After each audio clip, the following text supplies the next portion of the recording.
días. Soy Rafael Fernández de Castro, soy el director del Centro de Estudios México-Estados Unidos de la Universidad de California en San Diego, y a nombre del Consejo Mexicano de Asuntos Internacionales, de El Universal, de El Debate, del Siglo de Coahuila, del Siglo de Durango, del Siglo de Torreón, del Informador, del Diario de Yucatán, de Pulso, de San Luis, de La Crónica, del Diario Frontera y también del Imparcial. Les damos la más cordial bienvenida a este webinar, a esta conferencia virtual, justamente sobre la sorpresa, diría yo, de la elección de medio término del pasado martes 8 de noviembre, la elección, digamos, a los 2 años de estar en la presidencia Joseph Biden. Y tenemos un extraordinario panel que el presidente del COMEXI, el doctor Sergio Alcocer, va a introducir con ustedes. Así es que bienvenidos todos. Gracias por estar con nosotros. Nos parece un tema de la mayor importancia y les agradezco enormemente a Gabriel, a Diego y a Kate que estén con nosotros, pero ahorita el doctor Sergio Alcocer los presenta formalmente. Adelante, Sergio, por favor. Muchas gracias, Rafael. Me disculpo con todos quienes nos acompañan el día de hoy, que no pueda prender mi cámara, pero no tengo suficiente ancho de banda en donde me encuentro. Y aprovecho pues, entonces para presentar a quienes nos acompañan el día de hoy, primeramente a Kate Brune, quien es profesora de la Universidad de California en Santa Bárbara. Ella es científica política y ha trabajado especialmente en los temas de democracia, partidos políticos, tanto en los Estados Unidos como en México. Así es que, Kate, muchísimas gracias por acompañarnos el día de hoy. Muy bienvenida. Nos da mucho gusto también dar la bienvenida a Diego Marroquín. Él es estudió Relaciones Internacionales en el ITAM, posteriormente con un posgrado en la Universidad de Georgetown. Actualmente trabaja en el Brookings Institution, encabezando un proyecto muy interesante sobre el seguimiento en la implantación del Tratado México-Estados Unidos-Canadá, y ha escrito recientemente pues, sobre la relación entre nuestros dos países. Él es asociado del COMEXI. Muy bienvenido, Diego, muchas gracias. Igualmente le doy la bienvenida a otro asociado del COMEXI, quien es sin lugar a duda uno de los especialistas y yo diría expertos en materia de relaciones públicas e internacionales de nuestro país, Gabriel Guerra, quien tiene una empresa, Gabriel Guerra Castellanos, especializada en temas de comunicación estratégica y corporativa, y quien ha tenido funciones varias tanto en el sector privado como en el sector gubernamental. Gabriel, un privilegio tenerte y muchas gracias por acompañarnos. Adelante, Rafael, para iniciar con el panel. Gracias, Sergio. Efectivamente, Gabriel, además, compañero de muchas batallas, ya de muchas elecciones que hemos cubierto juntos, ya no me acuerdo ni cuántas, Gabriel, de muchas. Bien, Kate, no hubo una marea roja, todo el mundo esperaba, todo el mundo decía, van a arrasar los republicanos, se van a llevar, pero fácilmente la Cámara Baja, se van a llevar seguramente el Senado. Todos los momios estaban a favor porque hay una gran inflación en Estados Unidos. Los republicanos insistían, hay mucho crimen en Estados Unidos, se lo tachaban a la debilidad de los demócratas. ¿Qué pasó, Kate? Y en todo caso, digamos, ¿qué son los factores que explican que no hubo una marea roja? O si finalmente esto quiere decir que los demócratas están haciendo bien las cosas. Y gracias por estar con nosotros, Kate, que también quiero decir que ha sido varias veces fellow de nuestro centro de estudios de Estados Unidos y es una gran amiga del centro. Adelante, Kate, por favor. Gracias. Bueno, en primer lugar, muchas de estas elecciones eran muy estrechas. Entonces, el margen de victoria, si es que todavía sabemos, fue muy estrecha en varios casos, dentro del margen de error de las encuestas. Cuando esta es la situación, se tiende a pensar en las tendencias normales de una elección intermedia como esta. Y las tendencias normales son cuando hay un presidente con baja popularidad, como lo es Biden, cuando la mayoría del público piensa que el país está marchando en dirección mala, y cuando las encuestas indican que varios grupos de personas que normalmente, como los independientes, van a votar por los republicanos. Entonces era normal, con la incertidumbre de las encuestas, que todos los momias, todas las momias, los pundits, pensaran que los republicanos iban a ser victoriosos con mucho más, en muchos más casos de los que eran. Pero pasaron tres cosas. Primero, entre los jóvenes que tienden a ser más demócratas y que tienden a tener puntos de vista en cuanto a cuestiones sociales más liberales, aparecieron a votar en números inesperados. Y entre este grupo, los demócratas ganaron mucha simpatía. Segundo, los votantes independientes no votaron por los republicanos, pero sobre todo en casos cuando había un candidato débil de parte de los republicanos asociados más con Trump. Parecía ser como se diría en inglés, holding their noses, votando por demócratas, aunque no estaban de acuerdo con lo que estaban haciendo los demócratas, porque eran peor el republicano en este caso. Y tercero, se hablaba mucho de el voto latino, de que el voto latino iba a ser mayoritariamente demócrata, como siempre, pero que los republicanos estaban ganando simpatías entre los latinos. Varios de estas encuestas nacionales no tomaban en cuenta que un latino no es lo mismo en California que en Nuevo México, que en Florida. Y en Florida sí, los latinos votaron masivamente por los republicanos, por DeSantis, por Marco Rubio, por estos señores. Pero en otros casos no. Y es normal entre los cubanos que sean más conservadores, pero era, aparte de la cuestión de la inmigración que vamos a tocar después, esas tres cosas parecían ser lo que normalmente no pasaría en una elección de este tipo, pero sí pasaron en este caso. Gracias, Kate. No cabe duda que esta es una explicación muy exacta de una politóloga como tú. Gracias, Kate. Quiero insistirle a todos que queremos que esto sea muy dinámico, entonces, por favor, tenemos ahí un botón de preguntas y respuestas o Q&A. Mándenos sus comentarios, mándenos sus preguntas. Sergio y yo les vamos a mandar a nuestros invitados sus preguntas, sus comentarios para hacerlo esto lo más dinámico posible. Diego Marroquín, me da mucho gusto que estés aquí. Me encanta que mis exalumnos del ITAM estén haciendo una carrera de internacionalistas y analistas tan buena, así es que me encanta verte aquí. Diego, supuestamente las elecciones de medio término son pues una especie de referéndum del presidente en turno. Y pues a Biden le iba muy mal. Sin embargo, se metió tanto Trump, estuvo tan metido en la elección, tan metido seleccionando candidatos, diciendo vamos a arrasar y además metiendo mucho el tema entre sus candidatos seleccionados por él, los famosos negacionistas, ¿no? Los que dicen que se robaron la elección del 2020 y no creen literalmente en los resultados electorales. Yo te preguntaría, Diego, ¿tú crees que Trump fue un factor muy negativo que finalmente acabó siendo un referendo de Trump y no de Biden? ¿Qué piensas al respecto, Diego? Claro, muchísimas gracias por la invitación, Rafael. Es un gusto estar con todos ustedes. Quisiera dar un poquito de contexto antes de llegar a esa respuesta. Matizar un poco lo que dijo Kate también. Es importante pensar en estas elecciones por el contexto de Estados Unidos. Muy bien lo dijo Kate.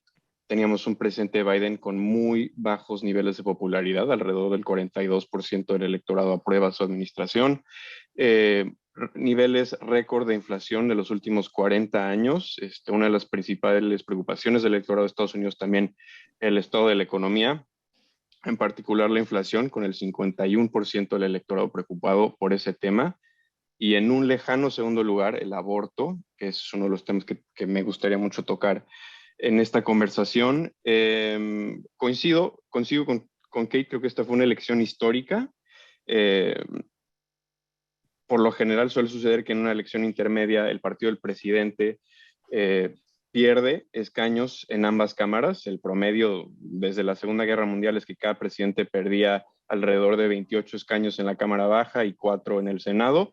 Esta es una elección histórica en el sentido de que es muy poco probable que eso pase. No pasó la ola roja de la que tanto se hablaba. En realidad yo creo, será una victoria pírrica de los republicanos. No va a cambiar tanto la composición de la Cámara, solo citando ejemplos históricos. Por ejemplo, Obama perdió 63 escaños en el 2020, presidente Clinton perdió 54 en el 94, el presidente Trump perdió 40 en el 2018. Quizás la única excepción es el presidente Bush, pero él está en un contexto muy particular posterior a los ataques del 11 de septiembre. Como dice Kate, esto es una elección histórica también porque hubo un número récord de mujeres y de votantes jóvenes que se movilizaron. Más de 60 millones de mujeres fueron a las urnas, movilizadas por la decisión de la Suprema Corte de Justicia por prohibir el derecho a las mujeres para decidir sobre su propio cuerpo. Eso jugó un papel esencial. Y ahora, tocando el punto que dices tú, Rafael, yo creo que esta elección es especial también porque muchos analistas han dicho de las elecciones intermedias que es una especie de referéndum sobre el presidente y su agenda legislativa. En este caso, coincido completamente contigo que esta es una elección en donde no se hizo un referéndum de la agenda de Biden, sino es un referéndum sobre el presidente Trump y su control del Partido Republicano. La mayoría de los candidatos alineados a Trump, más cercanos a lo más tóxico del trumpismo, tuvieron los peores resultados, fueron menos competitivos en las elecciones más reñidas. Hay un ejemplo muy claro, por ejemplo, en el caso del estado de Georgia, el gobernador electo Brian Kemp, que acaba de ganar la elección por más de 12 puntos porcentuales, desde el principio de la campaña decidió separarse, distanciarse de Trump, ganó con un amplio margen. Por el otro lado está Herschel Walker, candidato a senador en el mismo estado, no logró ganar su elección. Va a haber otra elección en diciembre para que se resuelva eso. Este señor básicamente y muchos otros candidatos alineados al trumpismo adoptaron lo más tóxico del trumpismo, el negacionismo en las elecciones, cuestionando las elecciones presidenciales y su legitimidad. Aprovecharon quizás la atención mediática y la capacidad de recaudar recursos gracias a su cercanía con el presidente, pero eso no se vio reflejado en beneficios en materia electoral. Uno quisiera pensar que eso es una señal de moderación en el electorado, pero es un poco temprano para decir. Lo único que podemos concluir de eso es que la versión trumpista de los republicanos no cumplió con las expectativas a nivel electoral y en la boleta. Gracias, Diego. Gabriel, ¿cuál es tu posición? ¿Cómo explicas tú esto? Y si empezamos a hablar ya un poquito también de las implicaciones y también, Gabriel, ¿quién va a ganar? O sea, está lento el conteo. Todo el mundo está pensando que se llevan la Cámara Baja los republicanos, pero tú cómo ves las cosas, cómo ves las cuestiones en el Senado, si quieres. ¿Cuál es, digamos, tu opinión sobre esta no marea roja? Pero también si empezamos a elaborar por el tema de quién va a ganar y qué podemos esperar en las próximas semanas. Claro que sí, Rafa, muchas gracias. Gracias a todos por esta invitación y qué gusto estar con ustedes. A ver, yo quisiera ser un poquito contreras, como decimos en México, contrarian, Kate, para señalar varias cosas. Primero digo, por supuesto, yo también respiré, ya no digamos aliviado, respiré cuando vi los primeros resultados, cuando vi que no se había concretado la ola roja, pero fue un poco, creo que también resultado de unas expectativas terriblemente pesimistas, catastróficas que teníamos o que se habían generado. Entonces, es un poco el equivalente futbolístico, y perdón que me vaya yo a un deporte no estadounidense para ejemplificar algo estadounidense, pero ahora de cara al Mundial de Qatar, en que todo mundo anticipa que a México no le va a ir particularmente bien jugando contra Messi y los otros 10 señores que lo acompañarán en la cancha, es decir, contra Argentina, es como si dijéramos, ¡ay! Nada más nos ganaron 1-0 después, ¿no? Entonces, sí creo que no fue tan terrible como parecía, pero al mismo tiempo, tomando en cuenta, número uno, que el estado de la economía real estadounidense es bastante más positivo de lo que trataron de hacernos ver los republicanos. Es decir, tenemos niveles de empleo históricos la recesión tan anunciada no se ha materializado, la inflación empieza poco a poco a estabilizarse, los costos de la gasolina, los precios de la gasolina ya empiezan a regresar a lo normal. Entonces, por un lado, una economía que está bastante mejor de lo que pareciera, una pandemia que ya, para todos efectos prácticos, en la mente de la gente ya no está. Y un tema como el del aborto, que debió haber sido un catalizador enorme para el voto, no solamente de progresistas y liberales, sino para el voto de mujeres en general. El que, y perdón, no quiero criticar ni contradecir a nadie tan temprano en la sesión, pero el que estemos celebrando que, ay, si a lo mejor conservamos el Senado, a lo mejor pues no se pierde tan terriblemente la Cámara, y perdieron candidatos absolutamente impresentables que en cualquier lugar del mundo hubiesen sido vapuleados en las urnas. Pues creo, perdón, que es un poquito también de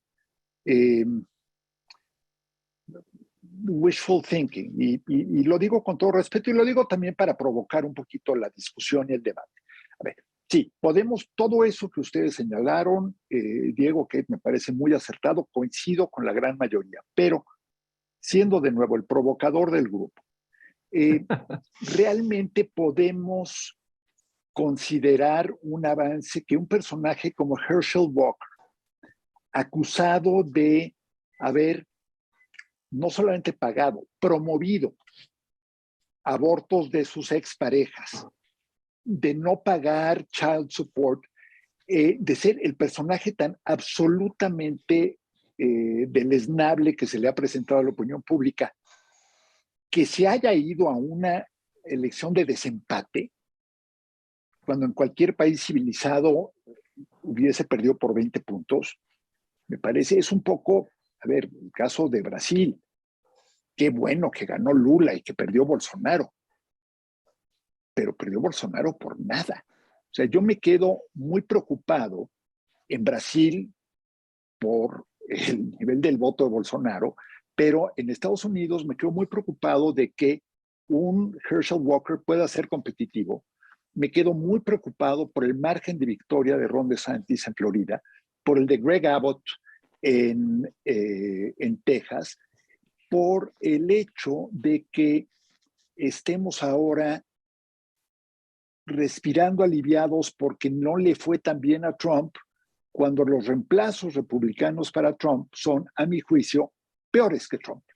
Porque a mí me preocupa mucho más Ron DeSantis que Donald Trump, porque Donald Trump es un cínico. Y si el día de mañana a Donald Trump le conviniera decir que él es pro-choice y que es amigo de México, lo haría. En cambio, Ron DeSantis es un convencido. Entonces, en fin, dejo eso un poco como provocación para el debate, para la discusión, y me centro en quién gana, quién pierde. Gana temporalmente Biden, y gana, ¿por qué? Porque pues, se esperaba que lo vapulearan y sale razonablemente bien. Gana un poco la moderación, un poco. Ganan algunas iniciativas, eso es muy relevante, algunas iniciativas que buscan frenar el avance de los antiderechos, pero, ojo, en algunos estados ganan iniciativas que promueven y amplían derechos de las mujeres, pero en otros simplemente iniciativas que limitan un poquito el daño causado ya por los cambios legislativos, ¿no? Sobre todo en los estados donde había trigger laws que entraban en efecto en el momento que la Suprema Corte echara para abajo el Roe Wade. Entonces, nada más, creo que lo que tenemos es una elección intermedia que nos deja en el limbo por 2 años, que nos va a dejar preguntándonos quién va a ser el contendiente republicano y que nos deja con la incógnita todavía mayor de quién pudiera ser el contendiente demócrata, porque, y con esto cierro, como se ven ahora las cosas por temas de edad, de aparente salud física, de energía, etcétera, pues no es un hecho ni es un given que Biden vaya a lanzarse por la reelección. Y si Biden no lo hace, pues queda la incógnita de quién ante el vacío que ha dejado en el espacio que tenía ya designado para ella Kamala Harris. Y con eso cierro esta parte, Rafa. Muchas gracias. Gracias, Gabriel, y me gusta mucho tu preocupación, haces una lectura distinta.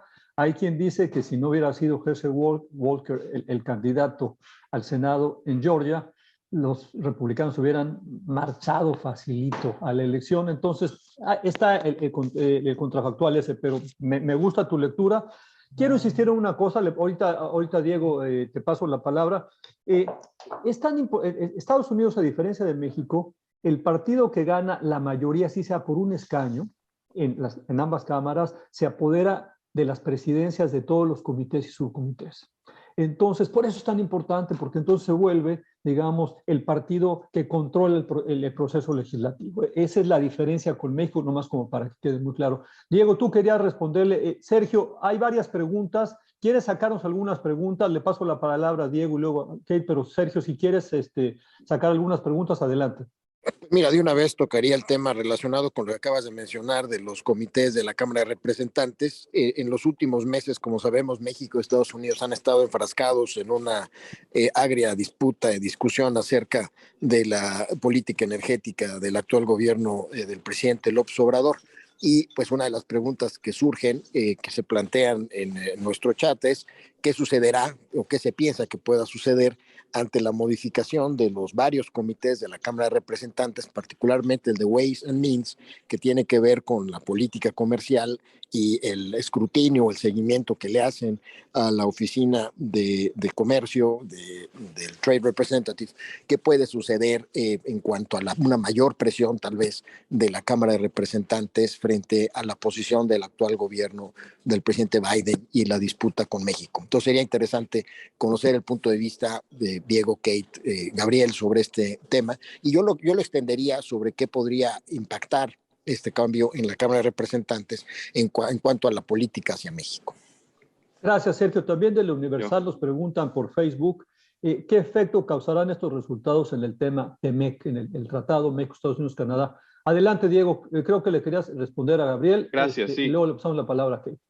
Sí, quería hacer una aclaración sobre el tema. O sea, reconozco que, hay que reconocer que esta elección es la primera elección después del intento del golpe de Estado del movimiento insurreccionista en el Capitolio. O sea, es importante también reconocer que el tejido social y la sociedad estadounidense está completamente polarizada.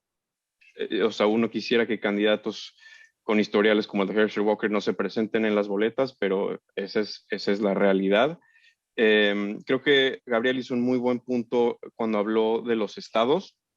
Creo que esta elección intermedia nos está enseñando otras cosas también, no pensar las elecciones intermedias en términos nacionales, sino también a nivel estado. Hay un nuevo patrón de las elecciones en Estados Unidos, me atrevería a decir, y queda muy claro dependiendo de la lente de lo que lo veas. Por ejemplo, a los demócratas y a Biden le va generalmente bien o le suele ir mejor en elecciones que son competitivas cuando el aborto o la democracia se juegan en la boleta.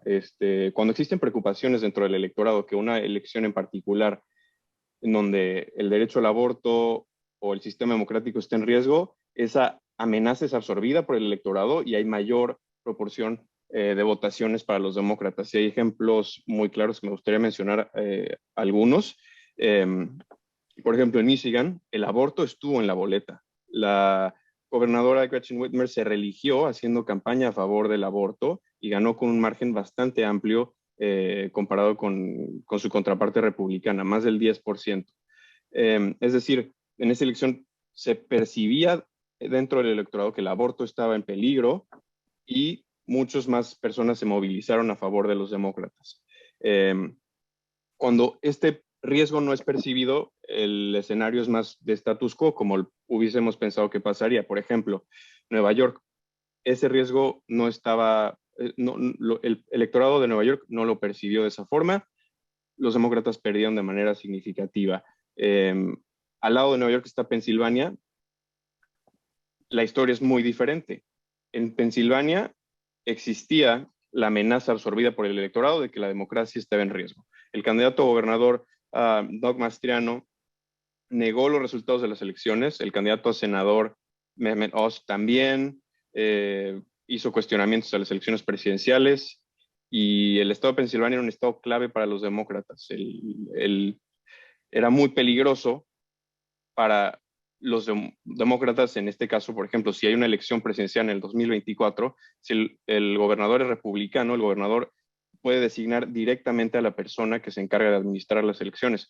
Pudimos haber llegado a un caso extremo en donde los demócratas ganan los votos en ese estado, pero con un gobernador como Mastriano pudo haber básicamente negado el resultado de las elecciones y puesto en peligro no solamente la democracia de su estado, sino el orden constitucional de todo el país. Entonces eso hizo que senadores como Fetterman ganaran por 6 puntos porcentuales, y el gobernador Josh Shapiro ganó por 14 puntos porcentuales. Es decir, son márgenes mucho más amplios de los que tuvo Biden en el mismo estado durante la elección presidencial. Y si todavía me queda tiempo para hablar del caso de México. ¿Por qué no dejamos a Kate, Diego? Ahorita regresamos con México, ¿sí? Adelante, Kate, por favor.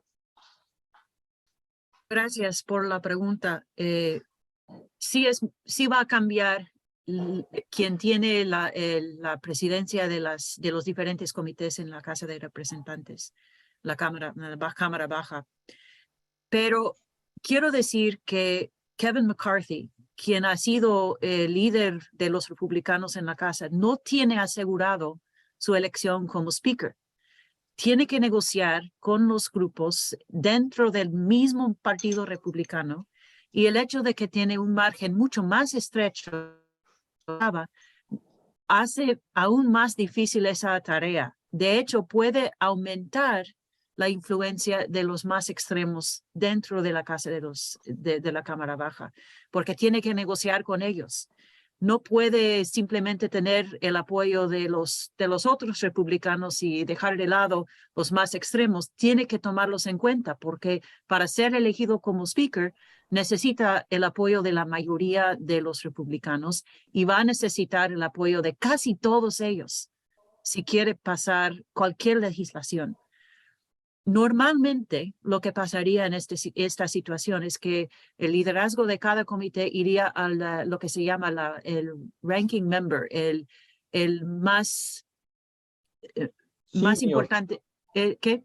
El más senior, el más senior, sí. Que tiene más tiempo. Y eso, en el caso de Ways and Means, sería Tom Rice, que no es extremo en ese sentido.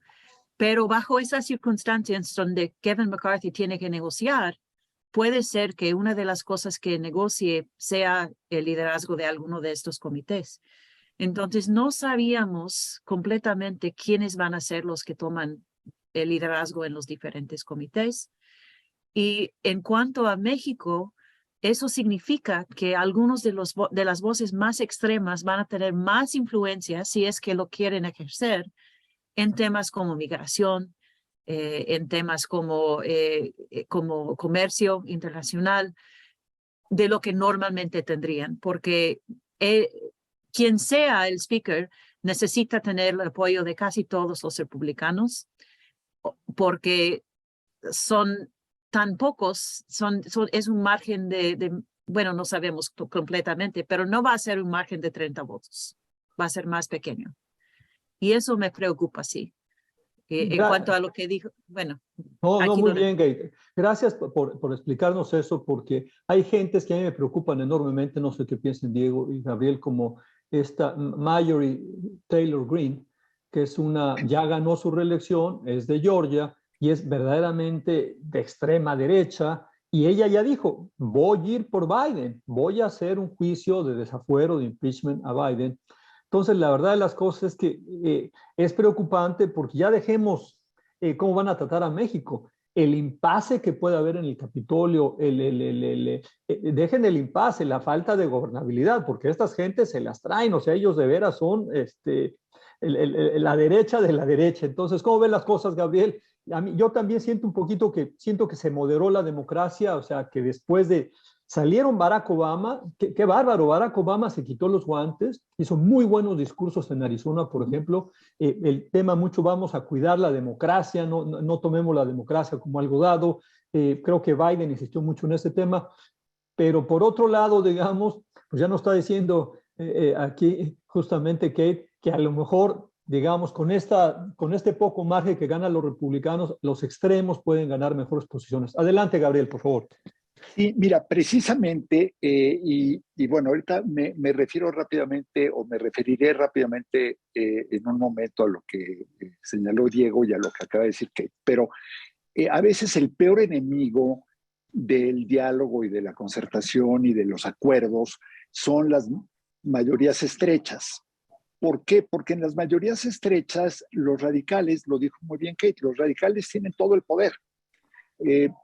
Caso, por ejemplo, de los países en donde hay coaliciones gubernamentales, que para efectos prácticos en Estados Unidos también, porque aunque un partido tenga el poder, perdón, aprovecho para decirles que si tienen refrigeradores, colchones o fierro viejo que vendan, este es un momento para venderlo. Perdón, Kate, es una broma local, es que pasan estas camionetas con altavoces comprando tu junk en México. A ver, en el caso republicano, pues tienes a los grupos ultras, ¿no? Fuiste muy generoso, Rafa, hablando de Marjorie Taylor Greene. No es de extrema derecha, es del espacio exterior. Es no, porque cree además en las conspiraciones de QAnon y de que el calentamiento global es un rayo láser dirigido por los judíos y cosas, o sea, verdaderamente absurdas. Pero bueno, ¿a qué voy?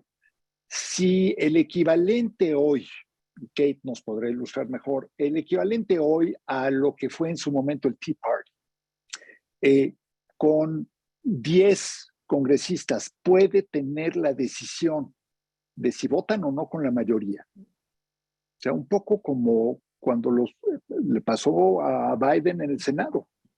Un senador, Munchkin, tenía rehén a todos sus grandes programas con un voto, cuando tienes un empate técnico, una mayoría de un voto. Entonces, mucho cuidado con eso. Luego, Diego apunta muy bien y es además un académico muy sólido y un hombre muy profesional, apunta muy bien con ejemplos puntuales. Sí, es el halago antes del trancazo, Diego, pero... Ya sé que viene. Venga. Pero miren, yo soy fan de un refrán que se le atribuye lo mismo a Disraeli que a Mark Twain, que a quien ustedes quieran, pero hay además un libro muy bueno que se llama Lies, Damned Lies and Statistics, que básicamente argumenta que uno puede comprobar lo que quiera con datos y cifras y ejemplos. Entonces, todo lo que señalaste es cierto, pero, digo, nada más para sorprendernos, alarmarnos un poquito, que Nueva York, el estado de Nueva York, no un congreso, no, el estado de Nueva York, la gubernatura de Nueva York fuera competitiva, es para prender focos. O sea, el candidato republicano tuvo el 47% del voto en Nueva York. Podemos encontrar muchas contiendas en las que digamos, híjole, pues sí, ganó el más radical o ganó uno que pues de moderado es moderado porque es moderado frente al ultra que estaba compitiendo en su contra. Entonces, ¿qué quiero decir? Sería muy arriesgado, porque creo que todos en esta mesa coincidimos en los riesgos para México, para la democracia, para los derechos, no solo de las mujeres, de las minorías, etcétera, de que esta ola roja continúe, ¿no? Porque yo siento que la ola no desapareció, se contuvo, ¿no? Hubo diques accidentales. Los republicanos fueron víctimas de su propia ineptitud y de su hubris porque creyeron que podían salirse con la suya sin importar qué. Estaban tan confiados en el fiasco de Biden y tan confiados en su narrativa que creyeron que podían postular a este tipo de personajes y aún así ganar, y que podían postular a Mehmet Oz y a cosas así, personajes de la tele, y aún así ganar. Hay muchas similitudes con la oposición en México, esa es otra historia y ese es otro tema, no me voy a desviar. Pero, cuidado, la ola se quedó ahí y la ola puede regresar en cualquier momento. Y la ola, y yo insisto en el ejemplo de Santis y en el ejemplo Abbott, son dos personajes. Me preguntaba el otro día un periodista, un entrevistador, decía, oye, bueno, pero es que DeSantis es mucho más congruente y moderado y sabio y centrado que Donald Trump. Dije, perdón, DeSantis es Donald Trump con un mejor sastre y un mejor corte de pelo. Pero al final del día son la extrema derecha normalizada, incorporada al mainstream, y si hoy vemos de lo que se está hablando y discutiendo en Estados Unidos, estamos varios grados más a la derecha que hace 6, 10 o 14 años. O sea, es una involución en ese sentido a mí me parece muy preocupante, y me parece muy preocupante que estemos corriendo el riesgo, no nosotros, pero sobre todo los sectores más liberales o progresistas en Estados Unidos y los demócratas en general, que se estén patting on the back y congratulando por un resultado que en el mejor de los casos es un empate, pero que yo diría es, en el fondo es una buena sacudida que no fue peor por factores que no son... Es decir, no hay ningún mérito demócrata en el resultado. Todos son errores y fallas tácticas, estratégicas o de sentido común de los republicanos, incluyendo el haber impulsado Roe Wade antes de las elecciones. Sergio, no sé si haya más preguntas, tú quieras hacer alguna pregunta. Gabriel, cuando dices creyeron los republicanos, yo diría creyó Trump, porque lo que ya está saliendo a la luz es que hubo muchas diferencias entre Trump y sobre todo Mitch McConnell, el líder del Senado, que realmente ya no se hablan, y ahí sí, digamos, hubo muchos problemas. Entonces, más bien es que el liderazgo de Trump se logró imponer, y al lograrse imponer, pues le salieron mal las cosas. Si eso va a corregir o no, me parece que siempre Trump tiene la capacidad de regresar. ¿Tú qué piensas, Sergio? Y le pasamos la palabra a Kate. Y ya vamos a entrar a más implicaciones de México. Sí, Sergio, por favor. Gracias, Rafael. Yo creo que una lección interesante es que la pretendida hegemonía que tenía Donald Trump como líder del Partido Republicano queda cuestionada y emergen otros liderazgos dentro del Partido Republicano, como se ha mencionado, el gobernador de Florida, el propio gobernador de Texas, y ambos que tienen una importante referencia con respecto a México. En el caso de Florida, porque pues hay una población hispana no de origen mexicano que lo pretendería o lo podría apoyar y que tiene una visión distinta de la relación de México con Estados Unidos. Y por otro lado, el gobernador de Texas, con quien compartimos la mitad de la frontera y que se ha convertido en nuestro socio comercial número 1. Y bueno, pues esto me lleva a la pregunta de cómo ven ustedes la composición de la frontera frente a México. Frecuentemente pensamos que la relación de México con Estados Unidos únicamente se construye entre Palacio Nacional y la Casa Blanca, o entre el Congreso estadounidense y el Congreso mexicano o el gobierno mexicano en lo general. Y la realidad es que todos los días la relación se construye y se deconstruye entre los gobiernos, los 6 mexicanos con los 4 estadounidenses. Hay 3, hubo una reelección en California, una reelección en Texas de un demócrata y republicano respectivamente, y posiblemente 2 elecciones de candidatos demócratas, particularmente el caso de Arizona, que está pues, muy estrecha la diferencia. Pero bueno, la relación se construye, como digo, cotidianamente en la frontera, con importantes acuerdos comerciales. Finalmente las mercancías pasan físicamente por la frontera y los estados juegan un papel crucial para ello. ¿Qué implicaciones creen ustedes que tiene en general los posibles 3 demócratas gobernadores del lado estadounidense con un republicano como Abbott, y por otro lado la posible emergencia de Abbott como un precandidato en el Partido Republicano? Gracias, Sergio. Extraordinaria pregunta, porque efectivamente cada vez los gobiernos, los estados juegan un papel más importante. Si uno mira la relación de Canadá con Estados Unidos, ya las provincias de Canadá es impresionante cómo juegan un papel de política exterior.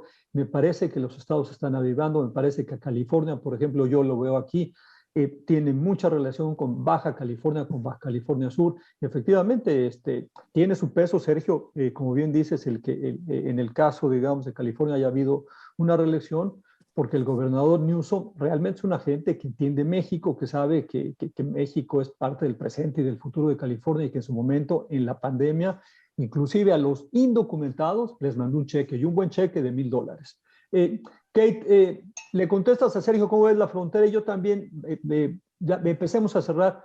Si tú fueras asesora del gobierno de México, ¿qué le recomiendas con este Congreso? ¿Cómo hay que actuar? ¿Qué tenemos que hacer? ¿Qué temas te preocupan? La migración, ha habido pues una crisis desde que llegó Biden, es decir, ha habido crisis en los últimos 6 años, desde que llegó Trump, yo así lo pondría. Una crisis permanente. ¿Qué podemos esperar ahí? ¿Qué tiene que México hacer? Diego, tú estás en Washington, tú estudias, como bien lo decía Sergio, la instrumentación del TEMEC.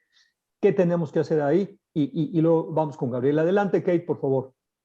En primer lugar, creo que Sergio tiene la razón, que el estrecho margen que tienen los republicanos en la casa va a ser difícil que hagan algo. O sea que lo más probable es que no se hace mucho en cuanto a la migración a nivel nacional. Y eso implica, y también al comercio, y eso implica que lo que va a pasar es que los gobernadores y las legislaturas en los estados, sobre todo los estados fronterizos, van a ser quienes tienen que interlocutar un poco con el gobierno mexicano. Y en ese caso, pues oran a Dios que no gana Kari Lake en Arizona, porque eso sería muy difícil para México. Si es que oran, no sé. Rezan, Rezan. Sí, rezan a Dios. Pero en cuanto a Texas, Abbott tiene algunos puntos de vista que no son favorables a México, pero como dice Sergio, su estado depende mucho de México. Entonces, toda la economía de Texas depende de que el comercio con México siga adelante. Y eso le va a impedir hacer muchas cosas que pueden afectar negativamente a México. En cuanto a la migración, lo que está pasando es muy interesante para mí. ¿Quiénes están mandando a través de aviones, a través de autobuses de Texas a otros estados en la República? Venezolanos, no mexicanos. Están mandando venezolanos que piden asilo.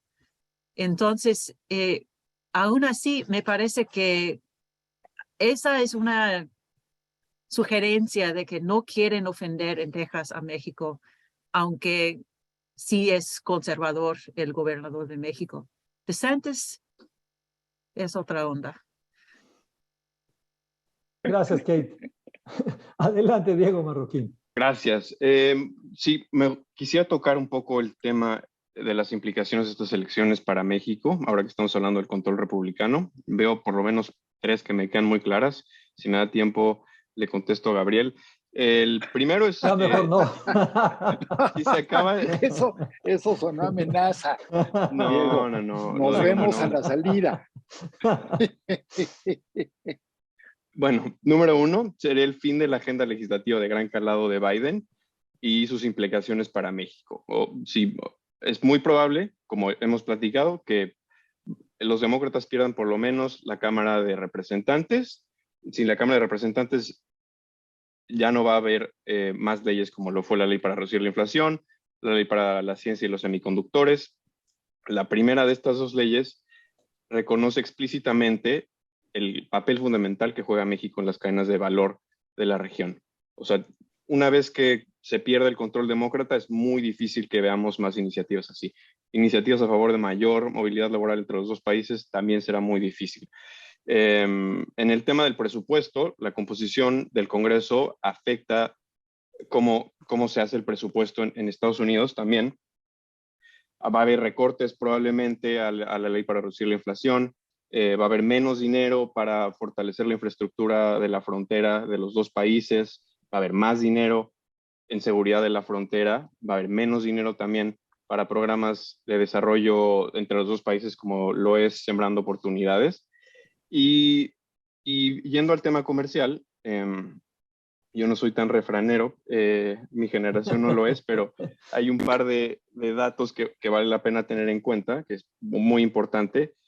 Va a haber un cambio drástico de 180 grados en la relación bilateral desde que yo veo, que es un enfoque constructivo con México, un enfoque defensivo y en algunos casos agresivo, dependiendo de quién sea el gobernador. Habrá más presión con México para las consultas energéticas. Es muy probable que una mayoría republicana presione a la administración de Biden para que den resultados, para si las consultas no están entregando nada que les convenza, que avance a un panel en el caso de la disputa energética. Muy probable también que veamos una disputa en materia de agricultura. México lleva desde el 2018 sin entregar permisos de importación para agricultores de Canadá y Estados Unidos que quieren exportar productos modificados genéticamente a México. Habrá más audiencias sobre lo que está pasando en México. Es decir, México se vuelve a convertir en una piñata electoral para Estados Unidos y los republicanos son muy buenos usando esa narrativa. México exporta el 75% de todo lo que exporta, lo exporta a Estados Unidos. El 40% de eso, de entre el 30 y el 40, son manufacturas. México depende mucho, y la actual economía mexicana, de que la relación comercial funcione con la menor cantidad de obstáculos posibles. Con una mayoría republicana esto es un poco más difícil. En el caso de la consulta energética me queda muy claro. Hace 1 o 2 semanas hubo una carta de 40 republicanos a la representante comercial Tai sobre México faltando a sus compromisos en materia de medio ambiente, capítulo 24 del TEMEC, capítulo de acceso a mercados, el capítulo 2 y el capítulo de inversiones. Y como esta hay varias. Senador Marco Rubio dijo que México está incumpliendo el capítulo 23 del TEMEC, que es el capítulo del trabajo, la cooperación entre México y el régimen cubano con los doctores que venían aquí. El gobierno de Estados Unidos lo considera eso trabajo forzado. Ahí el capítulo 23 del TEMEC compromete y deja muy claro a los 3 países que hay una obligación por eliminar el trabajo forzado, y la presencia de médicos cubanos en México, es evidente que no va en el sentido del acuerdo. Entonces, pues sí, una mayoría republicana va a recrudecer la postura de Estados Unidos hacia México, va a haber menos espacios para cooperar, va a haber menos dinero para construir cosas juntos, y eso va a tener un impacto bastante fuerte de cara a la elección presidencial del 2024, y aún más, en un ambiente tan crispado, si las cosas se van para mal, en un ambiente tan crispado vamos a llegar al 2026, que es el año que se revise el TEMEC, y no vamos a tener suficientes argumentos para hablar de que este acuerdo beneficia a los 3 países, sobre todo ahora que los republicanos ya no son los republicanos de la generación de NAFTA que estaban a favor de la apertura comercial. Es otro tipo de republicanos, es otro tipo de demócratas. Así es, no tiene nada que ver estos republicanos nuevos con los demócratas pro libre comercio como Bush papá, por ejemplo, como Jim Baker.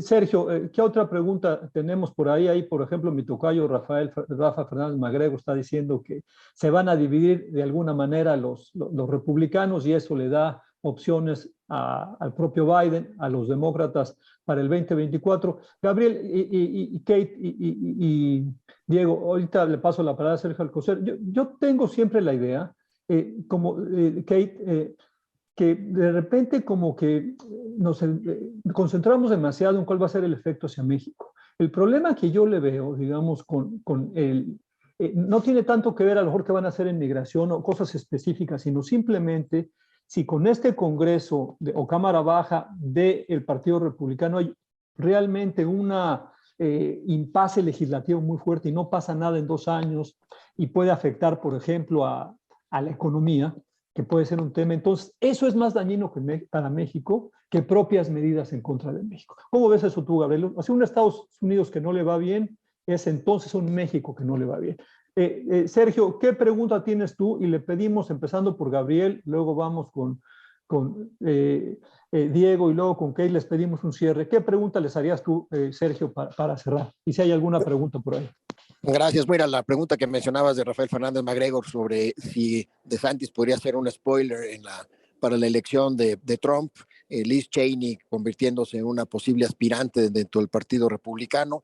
Y yo añadiría la pregunta, dado que Biden pues no se le ve en su mejor estado de salud, no hay aparentemente interés por Kamala Harris, o al menos no tiene posibilidades reales, pareciera que la nueva, bueno, no nueva, pero recién reelecta gobernadora de Michigan pudiese ser una candidata interesante del Partido Demócrata. Entonces, pues tener su punto de vista sería interesante. Gracias, Sergio. Entonces, si te parece bien, vamos contigo, Gabriel. Te pedimos que hagas 2 minutos, 3 máximo. Vamos con Diego y cerramos con Kate. Adelante, Gabriel.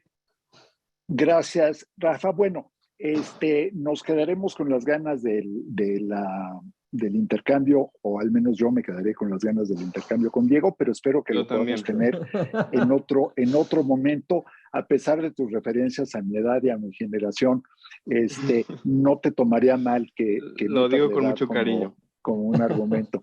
Sí, así le decían a mi bisabuela cuando estaba ya en sus años en el asilo. También le decían todo con mucho cariño. No, pero fuera de broma. Y perdón, digo, Kate me ve con cara de quién es este bicho raro. Así soy en todos los foros, Kate, no es nada inusual. Varias cosas. En primer lugar, creo que sí va a haber, coincido, va a haber un endurecimiento hacia México en todos los partidos, en todos lados. ¿Por qué? Porque la elección del 24 va a girar, a mi juicio, en torno a 3 temas. Una vez superado ya no la indignación, pero el impacto electoral del tema del aborto, me parece que va a girar en torno a la economía, a la seguridad y a la migración. Y esos 3 temas, que además están profundamente interconectados, entrelazados, se convierten en un arma retórica, demagógica muy poderosa, ¿no? Ya lo demostró hace tiempo Trump, pero es muy fácil de jugar con eso. Si de manera aislada cada uno de esos temas puede tener el impacto devastador. Recuerdo la campaña de Dukakis, cuando alguien soltó el tema, no me vean con cara de que yo soy el único que se acuerda de la campaña de Dukakis, pero cuando en algún debate alguien dijo, bueno, usted está en contra de la pena de muerte, pero ¿qué haría si a su esposa la violan y la asesinan? Y Dukakis se quedó helado y ahí perdió la elección. Tuvo muchos otros episodios fallidos su campaña, pero son argumentos que se entrelazan muy bien y todo indica que el tema migratorio no se va a resolver pronto porque el gobierno de Biden no ha sido capaz de hacerlo. Y el mexicano no ayuda mucho, Gabriel. No, bueno, yo creo que Biden parte de este resultado relativamente favorable o menos catastrófico se lo debe al gobierno de México, Rafa. Porque si México no se hubiese convertido, y este es un tema para otro foro que yo creo que valdría la pena hacer, y lo propongo desde ahora al Comexi y al centro que tú diriges y al Universal, hay que hablar de eso, pero sin la ayuda mexicana, la frontera sería todavía más desastrosa y Biden estaría en la lona. Pero va a ser un tema para el 24. Entonces, la tentación para cualquier demócrata o republicano para tomar a México como un scapegoat como un chivo expiatorio o como un blanco de sus ataques, es muy atractivo. Sí, perdí tiempo en la réplica por alusiones Adelante, Diego. personales. Gracias, Gabriel. Adelante, No, Diego. gracias. Cerramos contigo, Yo Kate. cierro rápido. Yo creo que esto es el año de oportunidades para México. Quisiera cerrar en un tono más positivo. Se está cerrando, es una ventana que se está cerrando muy rápido para aprovechar ese espacio para construir tanto con Estados Unidos y con Canadá. O sea, la oportunidad de nearshoring, de acercar las cadenas de suministro a México, de subir las partes que agregan más valor en la producción de electrónicos, en la producción de semiconductores, están ahí. El reto es demostrar que hay compromiso con cumplir el acuerdo como se firmó en su momento. Hay que mostrar que el TEMEC tiene una narrativa ganadora, hay que demostrar qué sectores se están beneficiando, hay que demostrar qué sectores necesitan apoyo de los tres gobiernos para que esto para que este acuerdo logre generar una sociedad más inclusiva y con mayor crecimiento. Y el reto creo que de cara al 2024 es cambiar de chip y pensar que la relación México-Estados Unidos no solamente es una necesidad económica, pero es una oportunidad. Y cuando está la oportunidad hay que aprovecharla, si no otra persona la va a aprovechar. Esa ventana, entre más tiempo pasa, más rápido se cierra y pues tenemos que aprovecharla antes de que llegue el 2024 y luego el 2026, si no nos vamos a arrepentir. Muchas gracias, Diego. Kate, cerramos contigo y luego le paso la palabra a Sergio para que le haga un comentario final. Adelante, Kate. Muchas gracias, Gabriel. Muchas gracias, Diego. Muchas gracias, Kate. Ha estado movidito esto, se nos fue el tiempo volando. Adelante, Kate, por favor. Quiero dejarlos con esta opinión mía. ¿Quiénes piensan que Trump está terminado porque los candidatos que él apoya? Incorrecto. No, los que apoyan a Trump lo apoyan no por las posiciones que tiene, pero porque lo aman. Lo aman. Igualmente a quienes aman a AMLO, no por los resultados que da o por las posiciones que tiene, porque lo aman. Entonces, difícilmente DeSantis puede pasar de un lado a Trump porque no aman a DeSantis, aunque tiene las mismas posiciones. Entonces, yo sí sigo teniendo mucha preocupación por el futuro de la democracia en Estados Unidos. Y eso es lo peor que puede pasar a México, que haya un Estados Unidos no estable. Con eso lo dejo. Nos dejas asustados, Kate, porque sí, hay una devoción a Trump y como lo vemos en México, hay una devoción al presidente López Obrador. Adelante, Sergio, tu último comentario, por favor. Pues muchísimas gracias, Rafael. Pareciera que la conclusión es que al que debemos de rezarle es a Donald Trump para que de alguna manera regrese.